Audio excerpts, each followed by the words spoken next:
하겠습니다. 예, 먼저 출석하신 검사님들 성함 말씀해 주실까요? 예. 장우성 특별검사보, 장준호 검사, 이창규 검사, 조재철, 유병국, 서성광, 구승기, 김수길, 박대한, 송성광, 전종택, 정기훈 검사 출석했습니다. 예. 예, 그리고 피고인들 출석 확인하겠습니다. 먼저 윤석열 피고인 들어오시게 하시죠. 예. 그리고 출석하신 변호사님들은 성함을 어떻게 기재를 할까요? 아니면 그냥 앉아 계시는 걸로? 이따 호명하겠습니다. 그러면 출석하신 걸로.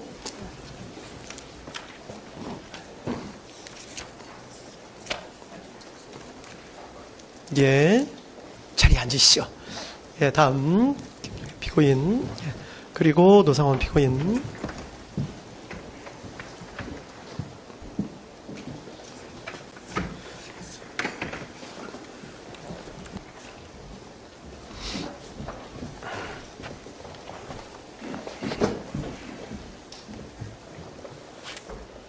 예, 다음 피고인들 출석 확인하도록 하겠습니다. 먼저 윤석열 피고인, 예, 그리고 김용현 피고인, 예, 노상원 피고인, 예, 그리고 김용곤 피고인, 예, 조지호 피고인, 예, 그리고 김봉식 피고인, 예, 윤승영 피고인, 예, 그리고 목현태 피고인, 예, 출석하신 거 확인했습니다.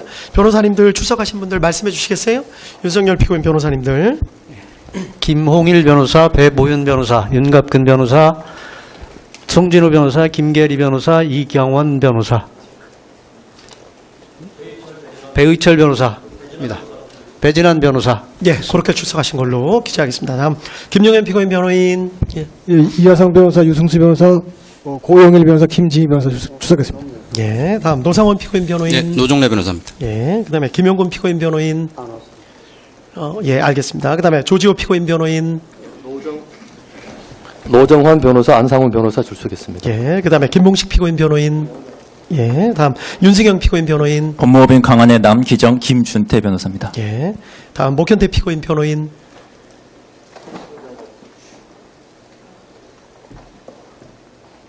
장성준 변호사. 예, 장 변호사님. 마스크 쓰셔가지고 감사합니다. 그렇게 출석 확인했고 지금부터 판결 이유를 말씀을 드리고 판결 주문을 낭독하도록 하겠습니다. 내용이 좀 길기 때문에 조금 길어질 수 있다는 점을 미리 말씀을 좀 드리겠습니다. 그리고 판결이 선고되는 과정에서 뭐 소란이나 뭐 기타 이상한 행동을 하시면 법정에서 퇴정 등 강력한 조치를 취할 수밖에 없으니까 방청하시는 분들 그 점 좀 유념을 좀 해주십시오. 예, 지금부터 259합 129 등 사건 판결 이유를 간략하게 말씀드리겠습니다. 먼저 이 사건 공소사실입니다. 검사는 2024년 12월 3일 대통령인 피고인 윤석열의 비상계엄 선포 및 이후 경찰의 국회 출입 통제, 군의 국회 투입 시도, 이른바 체포조 운영, 선관위 확보 시도 등 일련의 사건에 대해서 피고인들을 다음과 같은 내용으로 공소 제기하였습니다. 피고인들은 국헌문란의 목적을 가지고 폭동을 일으켜 내란죄를 저질렀다. 우두머리 역할인 피고인 윤석열은 내란 우두머리죄, 중요 임무에 종사한 나머지 피고인들은 내란 중요 임무 종사죄에 해당한다. 또 피고인들은 위와 같이 내란죄를 저지르는 과정에서 권한을 남용해서 하급자 등으로 하여금 권리행사를 방해하고 의무 없는 일을 하게 하여 직권남용 권리행사 방해죄를 저질렀다. 이러한 내용으로 공소사실이 구성되어 있습니다. 먼저 수사권 등에 관한 주요 쟁점에 대해서 말씀을 드리겠습니다. 불소추 특권을 가지고 있는 재직 중 대통령에 대한 수사 가능 여부에 대해서입니다. 불소추 특권에 수사까지 포함된다고 보기는 어렵기 때문에 수사의 범위가 문제되기는 하지만 재직 중인 대통령이라 하더라도 수사 자체는 허용된다는 것이 이 법원의 판단입니다. 이유는 다음과 같습니다. 헌법 제84조 불소추 특권이 수사를 포함하는 것인지에 대해서 증거 확보를 위한 수사가 가능한지 여부에 대해서 견해가 나뉘는데 어떠한 수사도 허용되지 않는다는 견해부터 구속 등 강제 수사가 허용되지 않는다는 견해, 모든 수사가 다 허용된다는 견해 등이 나눠져 있습니다. 이 법원은 여러 나라의 헌법 조문 그리고 판례법, 국가의 경우 판례 등을 검토를 해보았습니다. 우리 헌법 조문은 대만 헌법, 중화민국 헌법 조문을 참고한 것으로 보이는데 대만은 소추가 아닌 소구라는 표현을 쓰고 있고 대만 법원은 수사는 허용되지 않는다는 입장을 보이고 있는 것으로 파악했습니다. 반면 일본 헌법은 국무대신에 관한 불소추 특권에 대해 규정하고 있어 우리 조문과는 형식과 내용이 조금 다르기는 하지만 명확하게 소추라는 표현을 쓰고 있고 수사가 허용된다는 전제에서 수사 허용의 범위에 대해서만 의견 대립이 있는 것으로 보입니다. 우리 헌법상 불소추 특권은 대통령 직책의 원활한 수행을 보장하는 데 그 취지가 있습니다. 따라서 이와 관련이 없는 수사까지 모두 제한하려는 취지는 아닌 것으로 보입니다. 따라서 수사 자체가 불소추 특권에 포함된다고 보기는 어렵다는 것이 이 법원의 판단입니다. 자세한 입법례와 분석, 관련 내용 등은 판결문에 자세히 기재해 놓았습니다. 다음 두 번째, 검찰이 내란죄에 관해서 수사를 개시할 수 있는지 여부. 피고인 윤석열 등에 대한 직권남용 권리행사 방해죄 혐의 등의 고발을 접수한 검찰이 내란죄에 관해서도 수사를 개시할 수 있는지가 문제되는데 가능하다는 것이 이 법원의 판단입니다. 이유는 다음과 같습니다. 검찰청법에 의하면 검찰은 원칙적으로 직권남용 권리행사 방해죄에 대해서만 수사 개시가 가능합니다. 그러나 검찰청법 제4조 제1항 제1호 다목은 직접 관련성이 있는 범죄에 대해서도 수사를 개시할 수 있다는 예외 규정을 두고 있습니다. 직접 관련성의 의미가 문제가 되는데 마침 이 사건 재판이 진행되는 도중에 대법원 판례 2025도의 6707 판결이 나왔기 때문에 문제가 사실상 해결되었습니다. 판시 취지는 예외 규정의 해석에 있어 문맥상 의미 외에 규범적인 요소도 고려하여야 한다는 취지로 보입니다.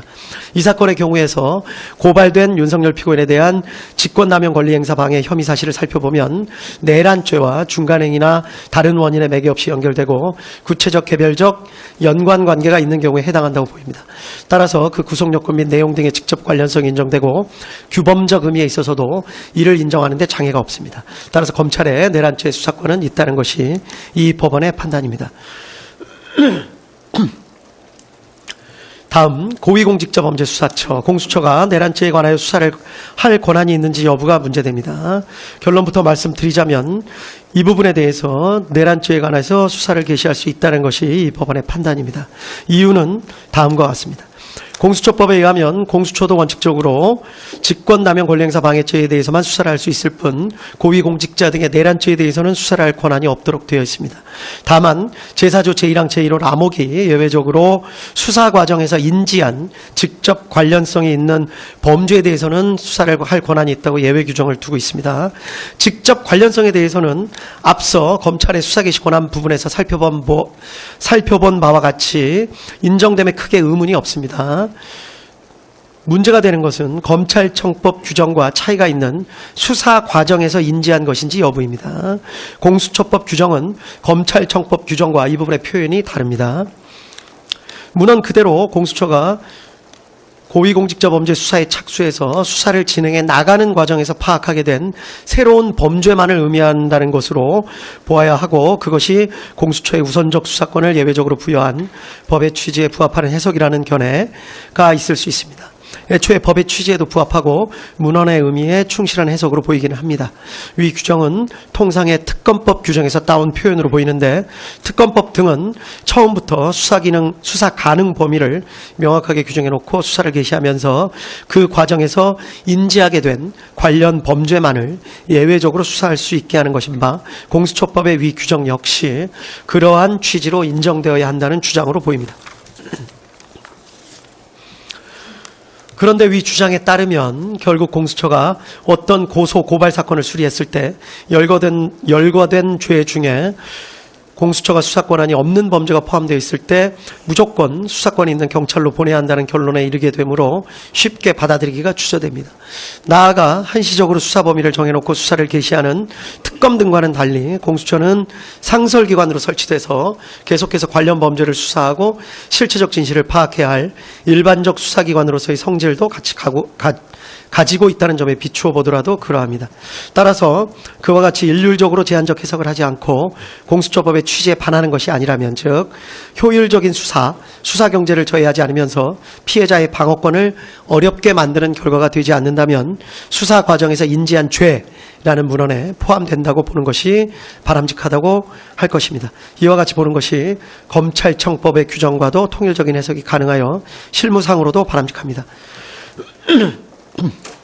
그런데 이 사건의 경우는 직접 관련성이 인정되고 규범적 의미에서 살펴보더라도 효율적인 수사에 등의 필요가 크다는 점을 부인할 수가 없습니다. 따라서 이 사건의 경우 내란죄에 관해서도 공수처의 수사권을 인정하는 것이 타당하다는 것이 이 법원의 판단입니다. 한편 피고인 측의 주장은 다음과 같은 측면이 있습니다. 즉 공수처 수사의 실질은 공수처는 내란죄에 대한 수사권이 없음에도 직권남용 권리행사 방해죄에 대한 고발장에 내란죄가 함께 기재되어 있었다는 것을 핑계 삼아서 범죄의 중대성과 법정형을 비교조차 하기 어려운 내란죄를 수사한 것이기 때문에 결국 공수처의 행위는 수사권 범위에 관한 규정을 잠탈해서 수사권을 가지고 있지 않은 내란죄에 대한 수사를 진행하는 것이어서 위법하다. 이런 주장도 포함된 것으로 보입니다. 기록을 살펴보면 위와 같은 의심에 일리가 전혀 없는 것은 아닌 것으로 보입니다. 다만 공수처와 별도로 내란죄에 관한 수사권이 있는 경찰이 별도로 수사를 개시하였었고 공수처와 경찰 등이 2024년 12월 11일 공조수사본부를 결성해 협의를 거치기도 했습니다. 그리고 12월 16일 경찰이 공수처의 사건을 이첩하기도 했습니다. 이런 사정에 비추어 보면 법규상의 잠탈 주장은 그대로 받아들이기 어렵습니다. 그리고 무엇보다 강조해야 할 점은 위와 같은 논란이 이 사건에 있어서는 결국 큰 의미가 없다고 보이는 점입니다. 공수처의 수사권이 없다고 하더라도 검찰이 공수처 송부기록 외에 다른 증거들을 종합해서 기소를 결정한 것으로 보입니다. 검찰의 기소 자체를 위법하다고 보기가 어렵습니다. 두 번째로 공수처가 수집한 증거를 다 빼더라도 검찰이 수집한 증거들 그리고 이 법원이 증거로 채택하여 조사한 증거들에 의하더라도 지금 유죄로 판단되는 피고인들에 대해서 유죄 판단을 할 증거가 충분하다는 것이 이 법원의 판단입니다. 따라서 공수처의 수사권 유무와 관련된 기소의 적법성, 증거 관련 문제는 결국 발생하지 않습니다. 다음, 위법 수집 증거 관련 내용입니다. 원본성, 무결성이 입증되지 않은 증거 등 다수에 대해서 모두 증거 배제 결정을 하고 이를 판결문에 별지로 첨부하였습니다. 군사기밀 관련된 증거에 대한 위법 수집 증거 주장도 하고 있지만 이 부분에 대해서는 받아들이지 않습니다. 구체적인 위법 수집 증거 관련 판단 부분은 모두 판결문에 자세한 이유를 설치했기 때문에 관련 부분을 살펴보시면 될 것 같습니다. 이러한 사정 하에 해당 증거들, 이 법원이 적법하게 채택하여 조사한 증거들을 에 의해서 다음과 같은 사실이 인정됩니다. 인정된 사실관계는 판결문에 자세히 기재가 되어 있습니다. 간략하게만 강조될 부분에 대해서 말씀을 드리겠습니다. 이 사건의 경위입니다.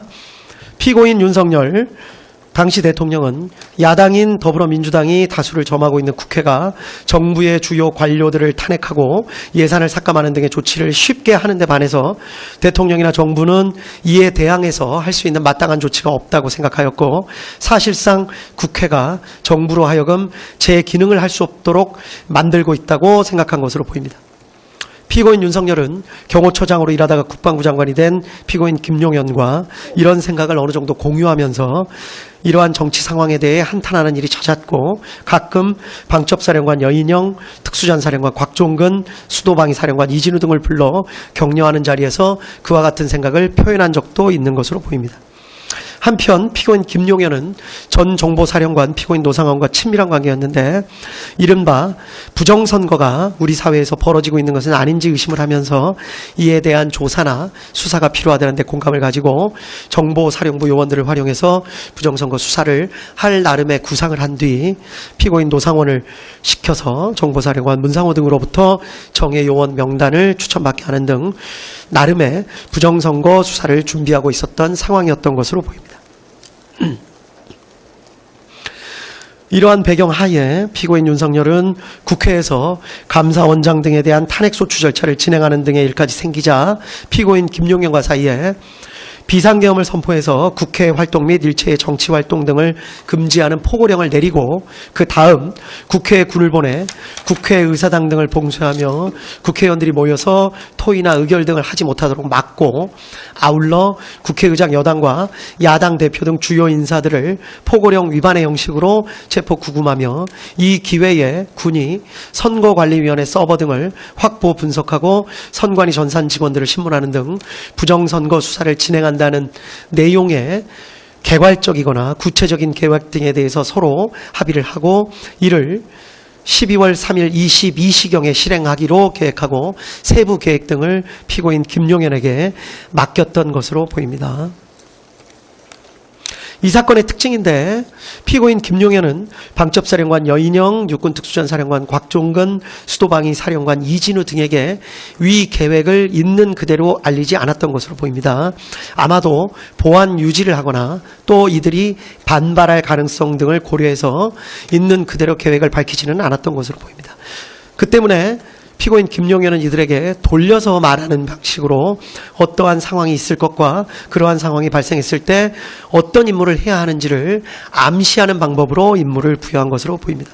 곽종근에게는 비상 상황이 발생하면 국회 선관위 등을 확보해야 한다는 말만을 던지거나, 이준호에게는 만약에 국회에 비상 상황이 발생하면 수방사는 어떻게 해야 할지를 생각해 보라는 말을 하는 식으로 이들에게 어떤 상황이 발생할 수 있다, 그때는 어떻게 해야 한다라는 식으로 가정적 상황과 임무 부여를 하는 방식으로 임무를 하달했던 것으로 보입니다. 그 때문에 이들의 법정에서의 진술 내용이 일부 차이가 있는 것으로 보이고, 이 때문에 수사도 상당한 난항을 겪었던 것으로 보입니다. 다만 이들 사령관들은 이러한 지시 내용에 대해서 나름대로 그 의미를 모두 짐작하고 추정하였던 것으로 보입니다. 이들 사령관들의 입장에서 보면 이들은 군인으로서 명령이 떨어지면 복종해야 한다라는 생각과 함께 피고인 김용현이 말한 그런 상황이 실제로는 발생하지 않을 것이다, 또는 실제로 적이 국회를 테러할 것이라는 등에 대한 정보가 있기 때문에 아마도 피고인 김용현이 저런 말을 하는 것 아니겠느냐라는 강한 기대감과 우려도 함께 가졌던 것으로 보입니다. 이 때문에 아까도 말씀드렸듯이 당시 주고받았던 말과 생각에 대해 이들의 진술이 서로 다른 측면이 있습니다. 어느 측면을 부각시키느냐에 따라 이들의 진술의 차이가 있지만, 실제로는 이 법원이 판단하기에는 대부분 진실에 가깝게 당시의 상황을 나름 진술하고 있는 것으로 보입니다. 피고인 윤석열과 피고인 김용현은 군이 투입되더라도 경찰의 도움이 필요하다는 생각에 12월 3일 저녁 무렵 급하게 경찰청장 피고인 조지호와 서울경찰청장 피고인 김봉식을 만나서 비상계엄을 선포한 후 군을 국회에 투입할 예정이라는 사실을 밝히고 경찰의 질서 유지를 지시하였습니다. 이후에 관련된 내용들은 판결문에 자세히 기재되어 있습니다.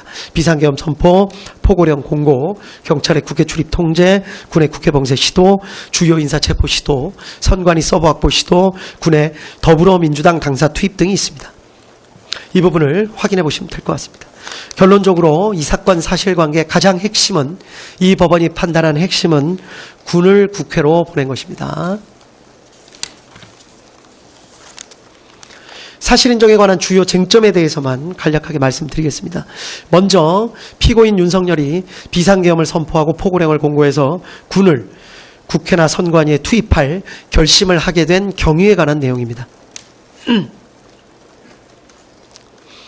이 법원의 판단으로는 여러 가지 사정이 있지만 증거나 대국민 담화나 포고령의 내용을 합쳐보면 야당인 더불어민주당이 다수를 점하고 있는 국회가 무리한 탄핵소추 시도, 일방적인 예산안 삭감 시도 등 대통령과 정부의 활동을 사실상 무력화하고 있다라는 생각을 하게 됐고, 점차 이러한 생각에 지나치게 집착해 적어도 2024년 12월 1일 무렵에 더는 참을 수 없다, 무력을 동원해서라도 국회를 제압해야겠다라고 결심했기 때문이라고 보는 것이 이 사건의 실체에 부합하는 것으로 보입니다.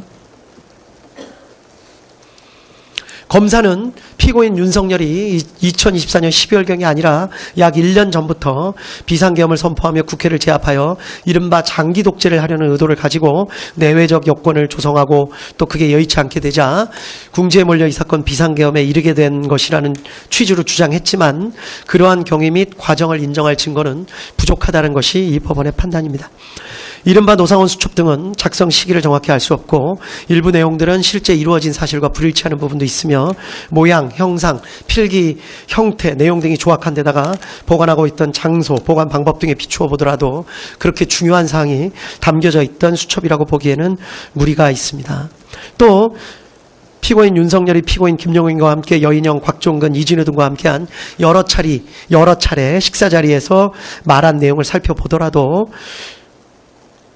어떠한 의도나 구상, 계획 등을 내비친 것으로 보기에는 무리가 있고 오히려 단순한 불만이나 격정을 토로하거나 하소연, 답답함 등을 내비친 것으로 볼 여지가 적지 않습니다.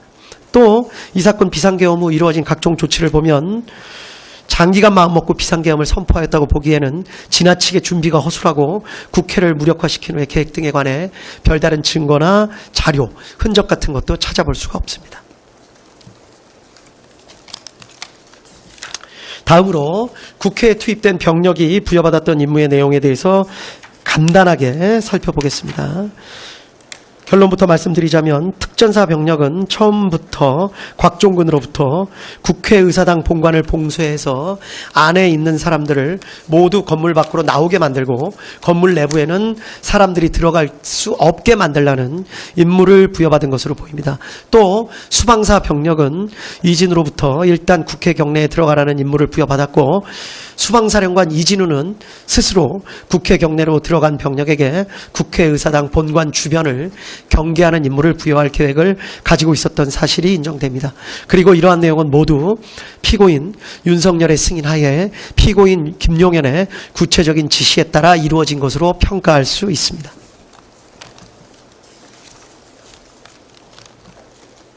다음으로 방첩사 체포조가 부여받은 임무의 내용입니다.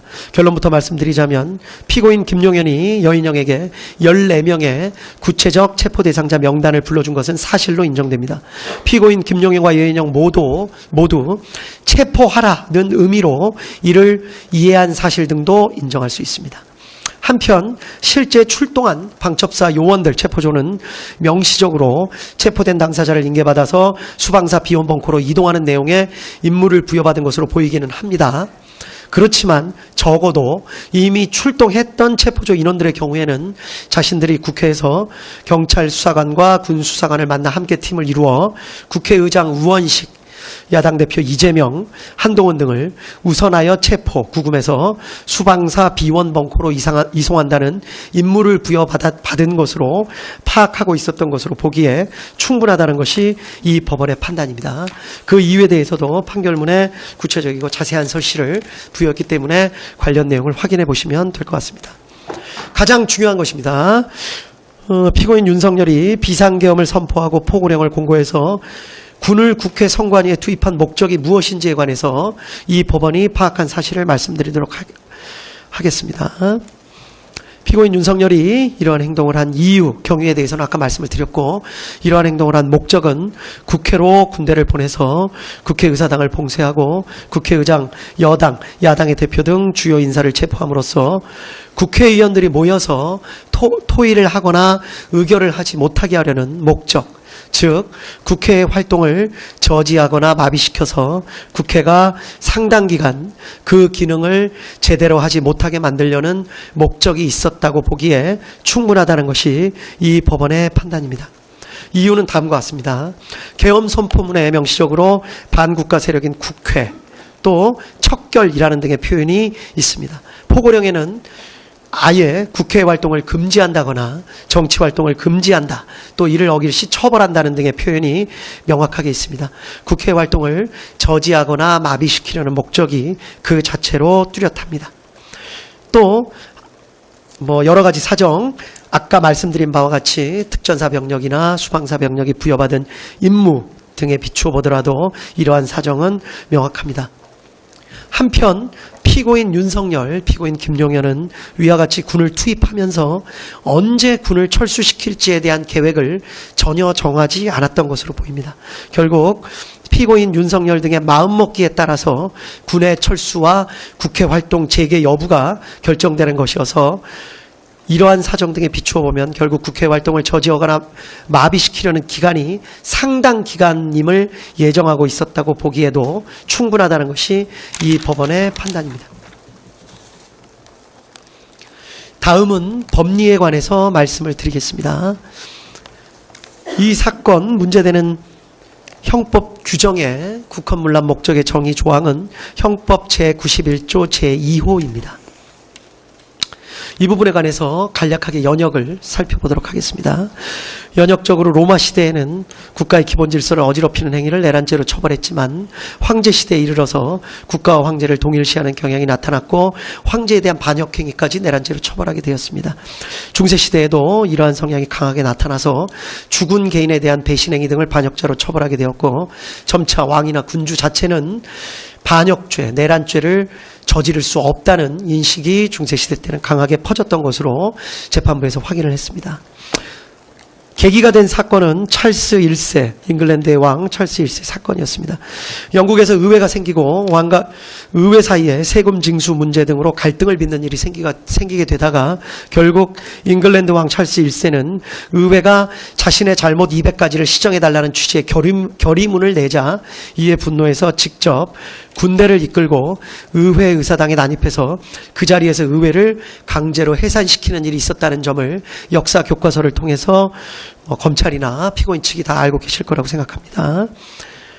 이러한 내전을 통해서 결국 찰스 1세는 반역죄 등으로 사형을 선고받고 죽게 되는 일이 있었습니다. 이때 판결을 살펴보면 왕이 국가에 대해서 반역을 하였다는 사실을 명백하게 인정을 한 것을 알 수 있습니다.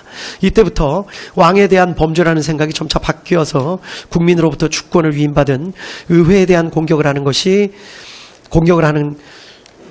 왕이라 하더라도 주권을 침해하는 것이 되어 반역죄가 성립한다는 개념이 널리 퍼지게 된 것으로 보이고 그리고 이후부터는 18, 19세기를 거쳐 내란죄는 국가 존립을 침해하는 죄로 각국에 반영된 것으로 보입니다. 이러한 연역과 각국의 입법례, 기타 여러 가지 사정에 대해서는 판결문에 자세하게 설치가 되어 있습니다. 주변국의 사례를 잠깐만 말씀드리겠습니다.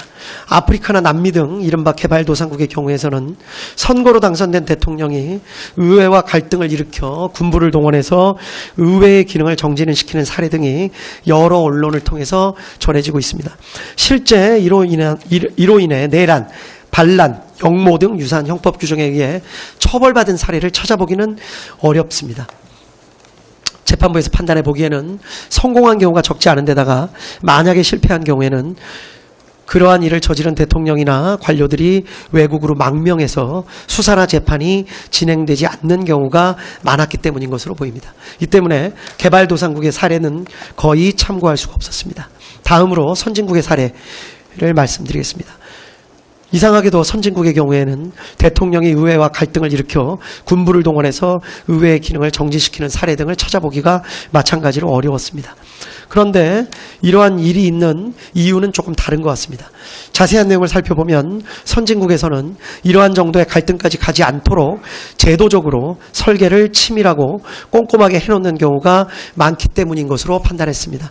의회를 상원, 하원, 양원으로 나누어서 의회가 신중한 판단을 할 수 있도록 하거나 선거에서 의원들의 일정 비율씩만 교체하도록 해서 급격한 의회 구성의 변화를 막거나 임기 내에 의원에 대한 신임을 묻게 하는 중간 투표 등의 제도를 두어서 책임 있는 의정활동을 하도록 하는 장치 등을 두고 있기도 합니다. 또 상징적인 의미에서 왕을 두고 있는 국가들은 왕이 정부와 의회에 첨예한 갈등의 중재 역할을 하는 경우도 있는 것으로 보입니다. 대통령 등 행정부 수반에게 의회 해상권을 부여해서 갈등을 해결할 수 있는 제도적 장치를 마련해 두는 경우도 있는 것으로 보입니다. 이러한 연역, 다른 나라의 헌법 규정, 판례, 그리고 다른 나라 주변의 사례 등을 종합해서 보면 형법 제91조 제2호의 의미와 대통령이 형법 제91조 제2호의 국헌문란 목적, 내란죄를 저지를 수 있다는 사정을 충분히 알 수 있습니다.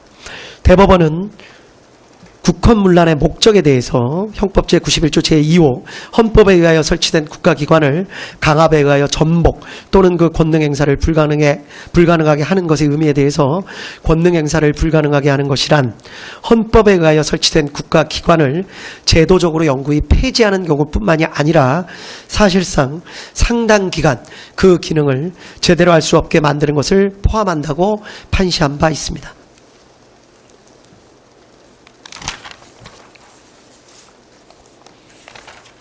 따라서 형법 제91조 제2호가 적용되는 이른바 국헌문란 목적 내란죄는 대통령도 저지를 수가 있습니다. 대표적인 사례가 대통령이 군을 동원해 강제로 의회를 점령하거나 의원들을 체포하는 등의 행위를 하는 것은 결국 국회의 활동을 저지하거나 마비시켜 국회가 사실상 상당 기간 그 기능을 제대로 할 수 없게 만들려는 목적, 즉 국회의 권능을 침해하려는 국헌문란의 목적을 가지고 군을 동원해 폭동을 일으키는 것에 해당한다고 할 수 있기 때문입니다.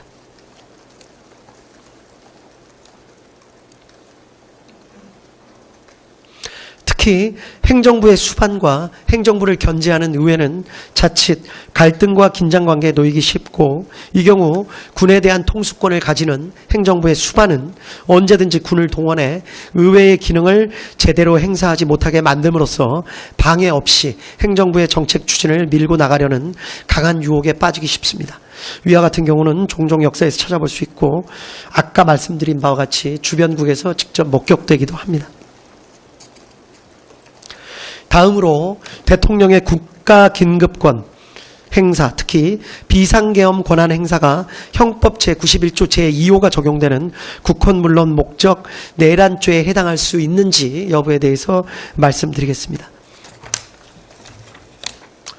비상계엄 선포는 그 자체로 행정부나 법원 등 헌법에 의하여 설치된 국가기관의 권한 행사를 제약하는 성격을 가지고 있습니다.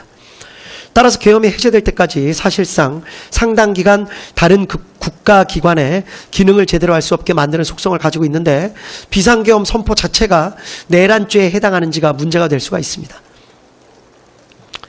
이러한 문제에 대해서는 먼저 계엄 선포의 형식적, 실제적 요건을 갖추지 못한 경우에는 형법 제91조 제2호가 적용되는 국헌문란 목적, 내란죄가 성립된다는 견해가 있을 수 있습니다.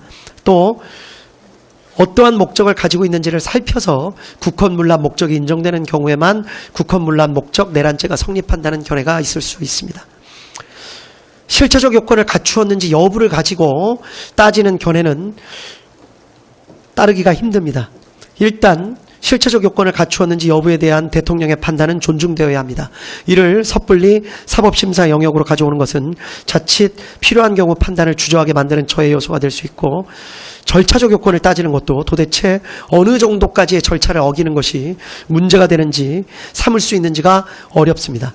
따라서 형식적 실제적 요건을 갖추지 못한 경우에는 비상계엄 권한 행사가 내란죄가 된다는 주장은 받아들이기가 어렵습니다. 따라서 다른 견해, 원칙적으로 계엄의 요건을 갖추었는지 여부에 따라 내란죄가 성립되는 것은 아니나 다만 비상계엄의 선포로도 할 수 없는 권한의 행사를 목적으로 하는 것이라면, 즉 국회의 권한을 침해하거나 행정사법의 본질적인 기능을 침해하는 것, 우리 헌법이나 계엄법 등은 비상계엄을 하더라도 국회의 권한을 침해하거나 행정사법의 본질적인 기능은 침해할 수 없도록 정하고 있습니다. 따라서 비상계엄을 하더라도 국회의 권한을 침해하거나 행정사법의 본질적인 기능을 침해할 수 없는데 이를 목적으로 해서 비상계엄을 선포하는 것이라면 비록 헌법이 정하고 있는 권한행사라 하더라도 이때에는 형법 제91조 제2호가 적용되는 국헌문란 목적 내란죄가 성립할 수 있다는 것이 이 법원의 판단입니다. 따라서 원칙적으로는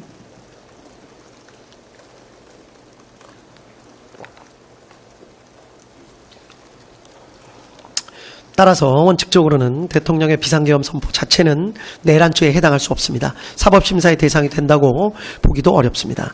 다만 그 내용을 살펴서 비상계엄의 선포로도 할 수 없는 권한의 행사, 그것이 헌법이 설치한 기관의 기능을 상당 기간 저지하거나 마비시키려는 목적으로 하는 것이라면 결국 이는 헌법이 정한 권한행사라는 명목을 내세워서 실제로는 이를 통해 할 수 없는 실력행사를 하려는 것에 다름 아니기 때문에 형법 제91조 제2호가 적용되는 국헌문란 목적 내란죄가 성립할 수 있다는 것이 이 법원의 판단입니다. 한편 이와 관련해서 죄송합니다. 한편 이와 관련해서 피고인 윤석열 및 그 변호인은 이러한 주장을 하고 있습니다. 이 사건 비상계엄 선포 등에 이르게 된 목적은 사사건건 무리한 탄핵과 예산 삭감 등 정부의 발목을 잡아 반국가 세력이나 다름없게 되어버린 국회에 대한 국가 위기 상황을 타개하고 자유민주주의 체제를 수호하기 위한 것이었기 때문에 그러한 목적 하에 이루어진 이 사건 비상계엄은 국헌문란 목적 내란죄가 될 수 없다고 주장합니다.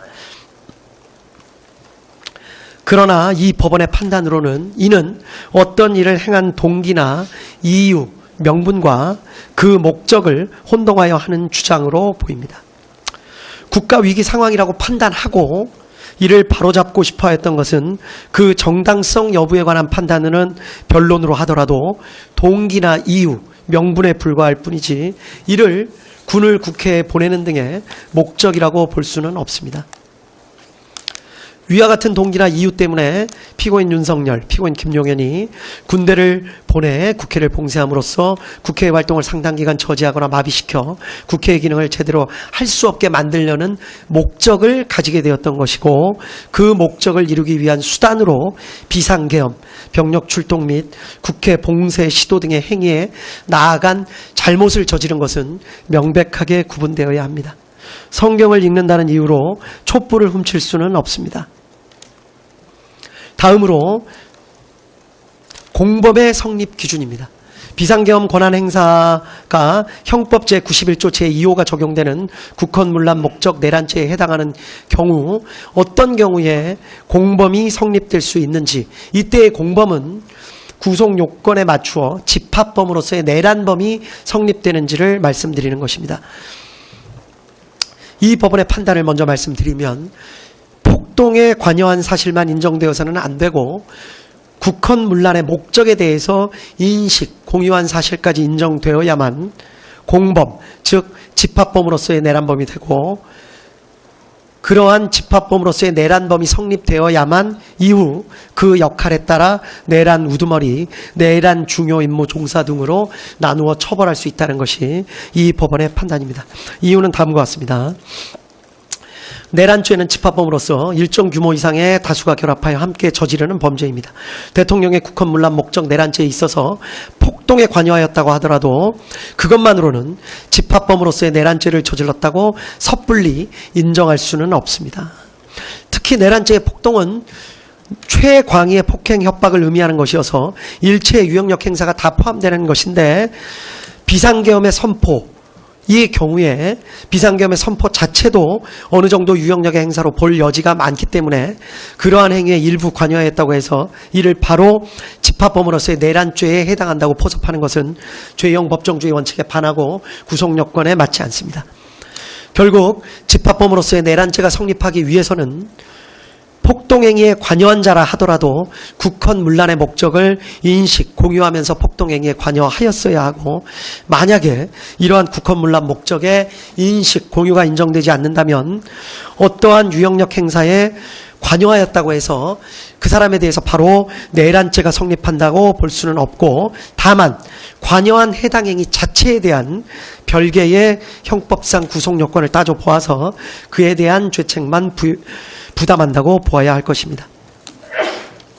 국헌문란 목적의 인식 공유는 미필적인 것으로 족합니다. 처음부터 계획을 같이 세우면서 인식 공유할 수도 있지만 사후에 폭동행위에 가담하는 과정에서 그러한 목적을 인식 공유하는 것도 가능하다고 할 것이고 암묵적인 의사소통으로도 가능하다고 할 것입니다.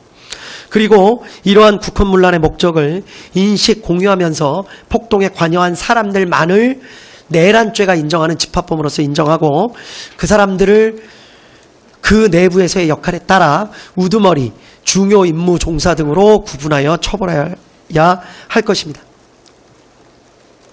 이 사건 폭동이 한 지방의 평온을 해할 정도의 위력이 있었는지 여부에 대해서 말씀드리겠습니다. 이 법원은 이 사건 비상계엄 선포, 포고령의 공고, 국회 봉쇄행위, 국회의원 및 정치인 등 체포조 편성 및 운영, 중앙선관위 등 점거, 서버 반출 및 직원 등 체포 시도 등은 모두 다 합쳐서 그 자체로 폭동행위에 해당한다고 보이고, 이러한 폭동행위는 대한민국 전역, 그렇지 않더라도 국회와 선관위 등이 위치한 서울과 수도권 등의 평온을 해야 할 정도의 위력이 있었다고 봄이 상당하다고 판단했습니다. 이 부분 이유는 판결문에 자세히 설치되어 있기 때문에 해당 부분을 참조하시면 될 것 같습니다. 결론적으로 다시 한번 강조하건대 이 사건의 핵심은 군을 국회로 보낸 것입니다. 이제 구체적인 죄책 여부에 대해서 말씀을 드리겠습니다. 먼저 피고인 윤석열, 피고인 김용현의 경우를 같이 말씀드리겠습니다. 앞서 말씀드린 바로 추정할 수 있듯이 피고인들의 경우에는 형법 제91조 제2호의 국헌문란의 목적이 인정됩니다. 군을 보내 국회를 봉쇄하고 주요 정치인들을 체포하는 등의 방법으로 국회 활동을 저지하거나 마비시켜 국회가 사실상 상당 기간 기능을 제대로 할 수 없게 만들려는 목적을 내심으로 가지고 있었음을 부정하기는 어렵다고 보입니다. 군대를 보내서 폭동을 일으킨 사실도 인정됩니다. 폭동이란 최광의의 폭행이나 협박입니다. 여러 가지 사정들 간략하게 말씀드리자면 군이 무장을 해서 국회로 출동하는 자체, 헬기 등을 타거나 담을 넘어서 국회로 진입하는 자체, 또 그 안에 있는 관리자 등과 몸싸움을 하는 자체, 심지어 체포를 위해서 장구를 갖추고 다수가 차량을 이용해서 국회로 출동하는 행위 자체 등 대부분의 행위가 모두 폭동에 포섭이 된다는 것이 이 법원의 판단입니다. 아울러 피고인 윤석열, 피고인 김용현의 경우에 일일이 개별적으로 관여하지 않은 폭동도 있었던 것으로 보이는 사정이 있습니다. 그렇지만 폭동행위에 관한 대법원 판례는 일일이 개별적으로 관여하지 않은 부분이 있다고 하더라도 그 관여하지 않은 부분에 대해서도 내란죄로서의 책임은 모두 부담한다는 것입니다. 따라서 개별적으로 관여하지 않은 행위가 이 부분에 있어서 다소 억울하다는 사정이 있을 수는 있지만 전체에 대한 내란죄로서의 책임을 진다는 것이 이 법원의 판단입니다. 피고인 윤석열, 피고인 김용현에게는 집합범으로서의 내란죄가 성립합니다. 그리고 맡은 역할에 따라서 피고인 윤석열은 내란 우두머리죄, 피고인 김용현은 내란 중요 임무 종사죄가 성립합니다. 다음 피고인 조지호, 피고인 김봉식에 대해서 살펴봅니다. 피고인 조지호, 피고인 김봉식은 비상계엄 선포 전 피고인 윤석열 등으로부터 비상계엄을 선포해 군을 국회에 투입할 예정이라는 사실을 직접 통보받았고 이에 대해서 경찰의 질서 유지를 부탁한다는 지시까지도 받았습니다. 게다가 피고인 조지호는 여인영으로부터 별도로 군이 주요 정치인들을 체포하려 한다는 사정까지 들어서 알고 있었습니다.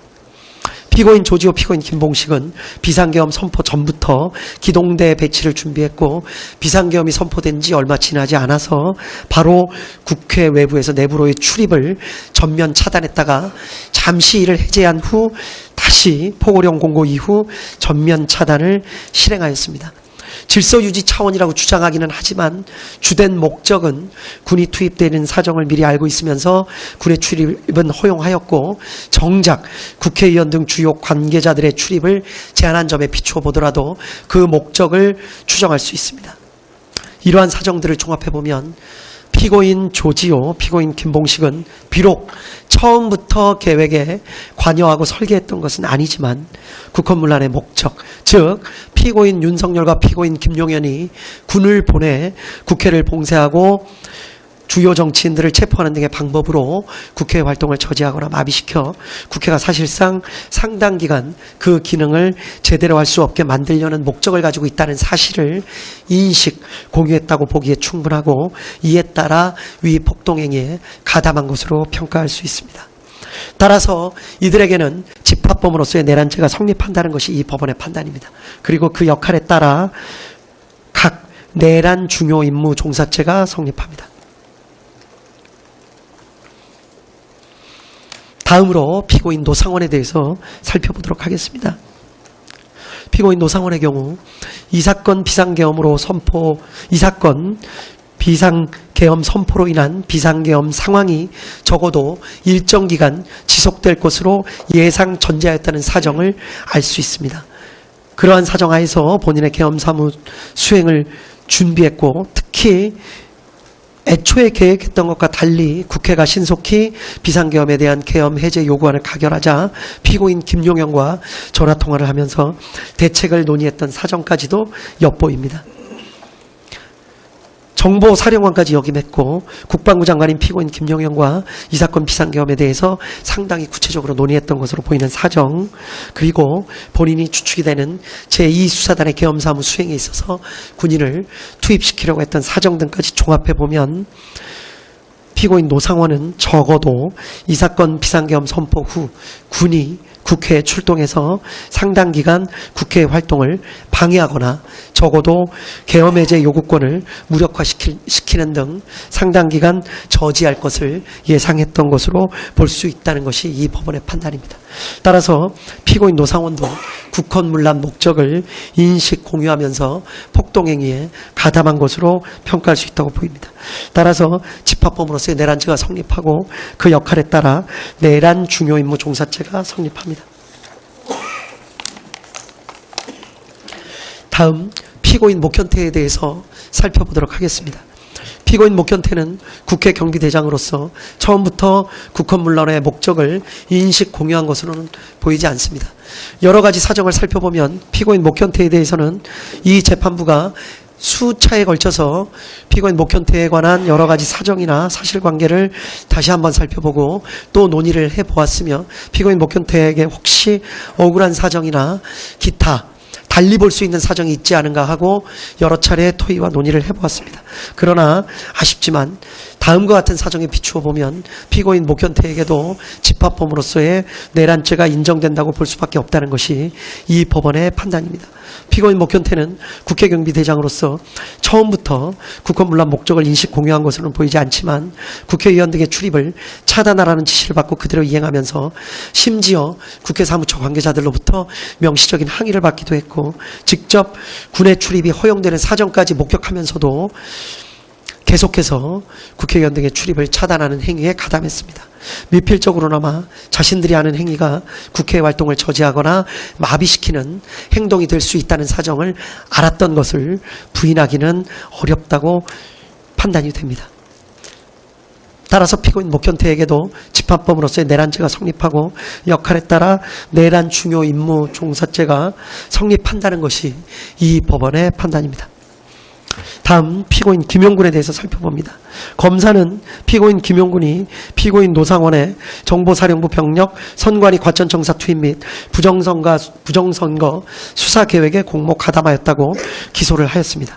결론부터 말씀드리면 피고인 김용군의 경우에는 공소사실과 같이 피고인 노상원의 계획에 공모 가담한 사실 자체를 인정할 증거가 부족하다는 것이 이 법원의 판단입니다. 따라서 피고인 김용군은 집합범으로서의 내란죄 성립 여부를 따질 필요 없이 그 자체로 범죄가 성립한다고 볼 증거가 부족합니다.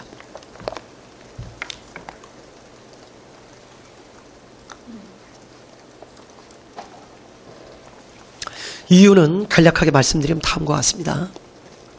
피고인 김용군이 2024년 10월에서 11월경 군사경찰 추천 명단을 피고인 노상원에게 제공한 사실, 그리고 실제 그 명단이 반영된 수사단 구성계획이 작성된 사실, 12월 3일 롯데리아에서 직접 피고인 노상원 구삼의 방종환과 함께 만났던 사실, 그 가운데 비상계엄 선포 예정 사실을 직접 들어서 알고 있던 사실 등을 보면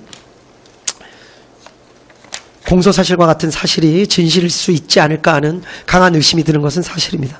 그렇지만 피고인 김용군은 이 부분 공소사실 자체를 강력하게 부인하고 있고 또 피고인 노상원 역시 피고인 김용군의 진술 취지에 부합하는 내용으로 진술하고 있습니다. 또 구3의 방정환의 진술에 비추어 보더라도 당시 피고인 노상원이 어떤 이야기를 한 사실만 인정될 뿐 피고인 김용군이 이에 대해 어떻게 응답하였거나 행동하였는지에 대해서는 확인이 어렵습니다.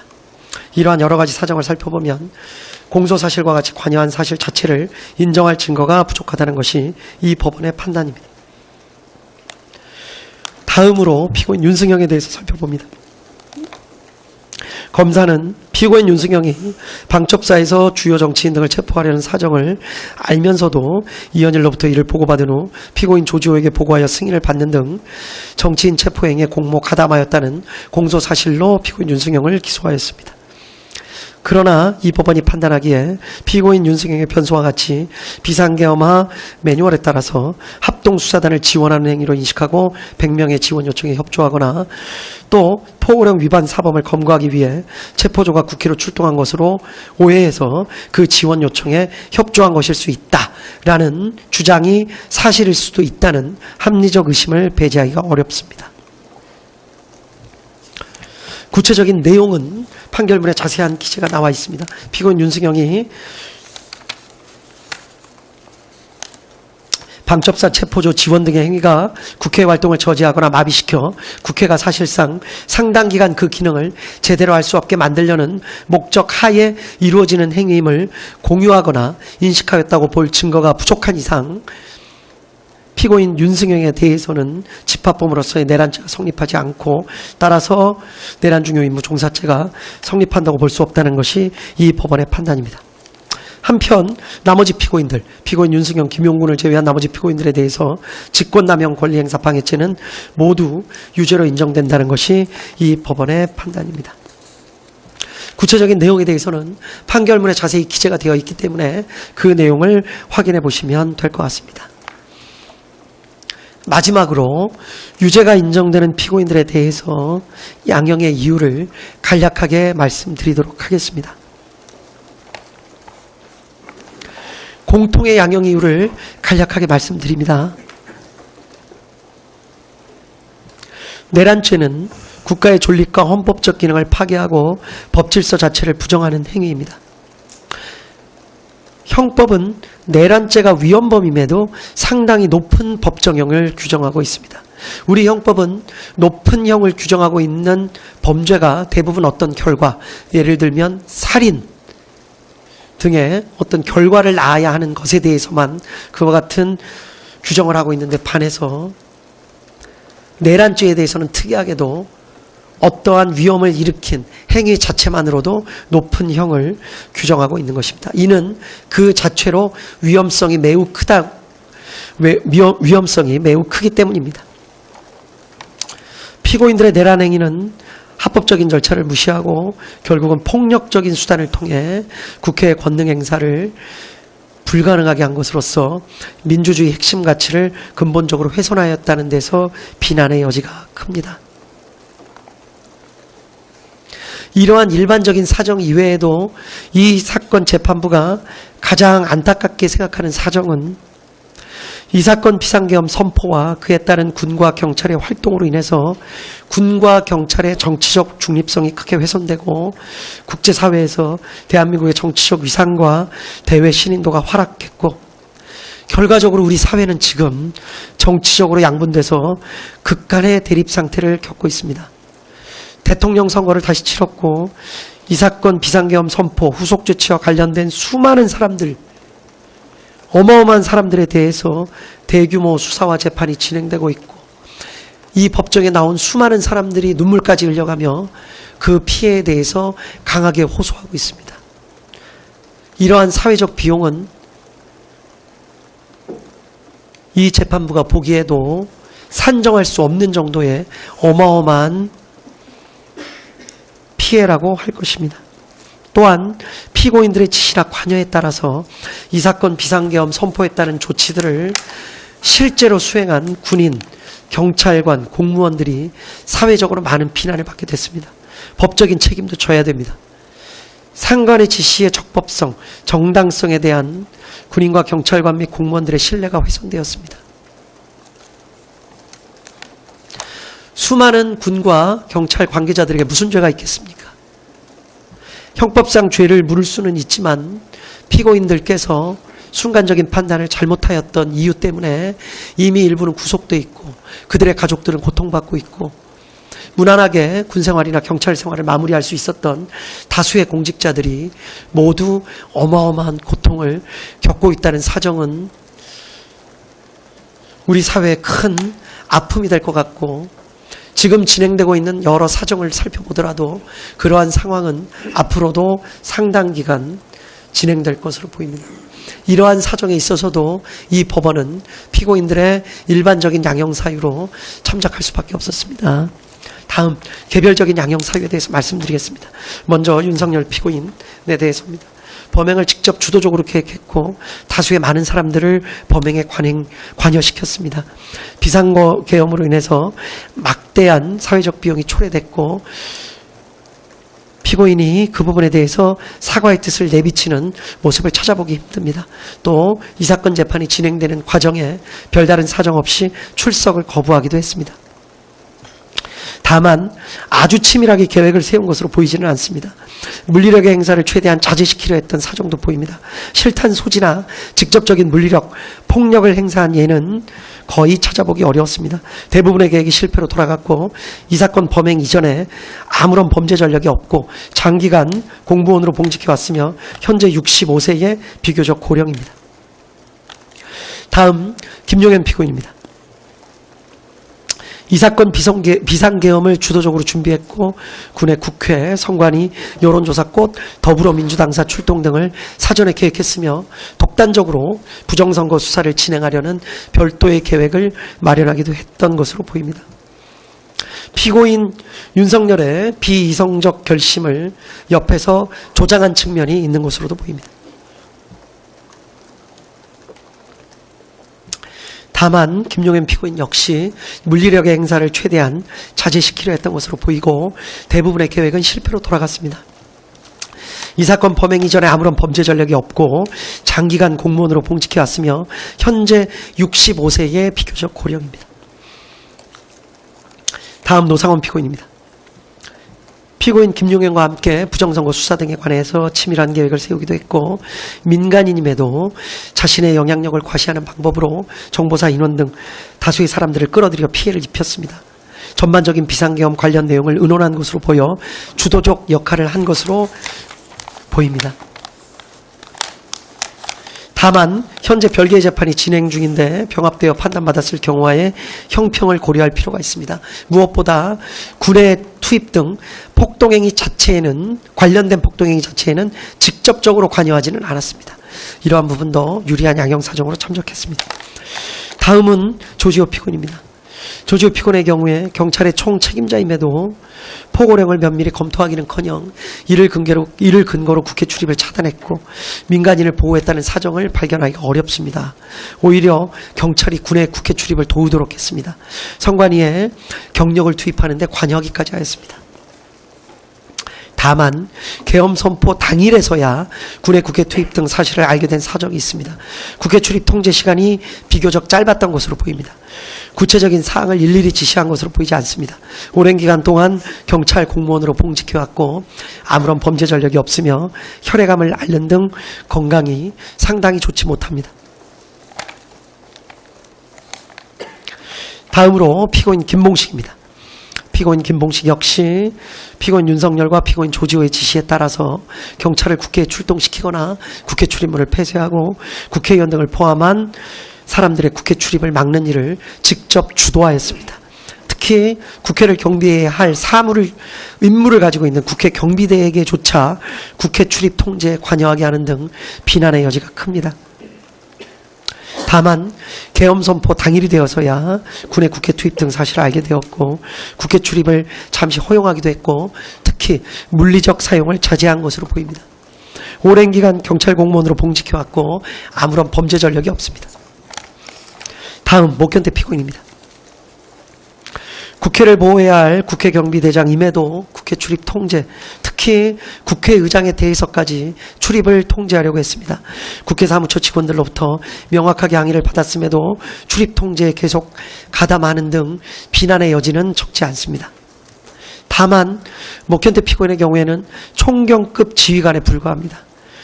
급박한 상황 속에서 피고인 조지호나 피고인 김봉식의 지시, 비상계엄 및 포고령의 적법성 등을 명확하게 판단하고 그 지시를 거부하기는 어려웠을 것으로 보입니다. 일부 국회의원이나 국회 관계자들의 국회 출입을 몰래 허용해 주기도 한 것으로 보입니다. 오랜 기간 동안 경찰 공무원으로 봉직해왔고 아무런 범죄 전력이 없습니다. 이러한 사정 등을 개별적인 양형 사정으로 참작했습니다. 이에 따라서 이 법원은 피고인들에게 형을 선고하도록 하겠습니다. 피고인들 모두 자리에서 잠깐만 일어나 주십시오.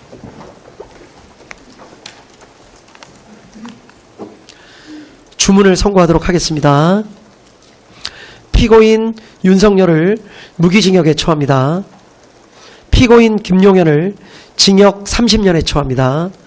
피고인 노상원을 징역 18년에 처합니다. 피고인 조지호를 징역 12년에 처합니다. 피고인 김봉식을 징역 10년에 처합니다. 피고인 목현태를 징역 3년에 처합니다. 피고인 김영군과 피고인 윤승영에 대해서는 무죄를 선고합니다. 피고인 윤석열 무기징역, 피고인 김용현 징역 30년, 피고인 노상원 징역 18년, 피고인 조지호 징역 12년, 피고인 김봉식 징역 10년, 피고인 목현태 징역 3년, 피고인 김용군, 피고인 윤승영은 강무죄. 이 판결에 불복하는 경우에 오늘로부터 일주일 이내에 이 법원에 항소장을 제출함으로써 항소할 수 있습니다. 그리고 피고인 김용군, 피고인 윤승영에 대해서는 무죄 판결의 요지를 공시하려고 합니다. 이에 특별한 이의가 있으신가요? 특별한 이의 없는 것으로 알고 있겠습니다. 무죄 판결 요지 공시한다고 말씀드립니다. 판결문 선고까지 마쳤기 때문에 중계 방송은 여기까지 하도록 하겠습니다. 예, 여기까지 중계를 마칩니다. 피고인들 손바닥으로 하늘을 가릴 수는 없습니다. 가려지는 것은 자기의 눈일 뿐입니다. 구름이 겹치면 태양은 드러나게 되어 있습니다. 명백히 드러난 진실과 우리 헌법과 형사소송에서 정한 법리와 증거 법칙이 무시되는 이런 판결이라면 특검에서 정한 결론대로 내리는 판결이라면 지난 1년간 수십 회에 걸친 공판은 요식행위였습니까? 이런 재판은 왜 했습니까? 이미 내려진 결론, 특검이 정해진 결론이라면 그냥 재판 없이 선고해도 되지 않겠습니까?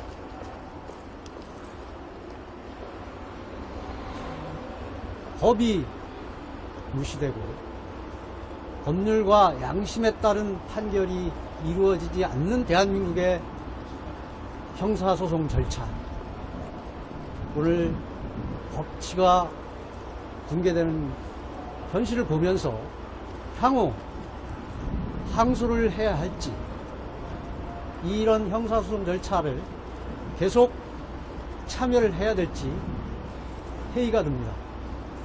이 부분은 대통령과도 상의를 드리고 변호인들께도 논의를 해봐야 될 것 같습니다.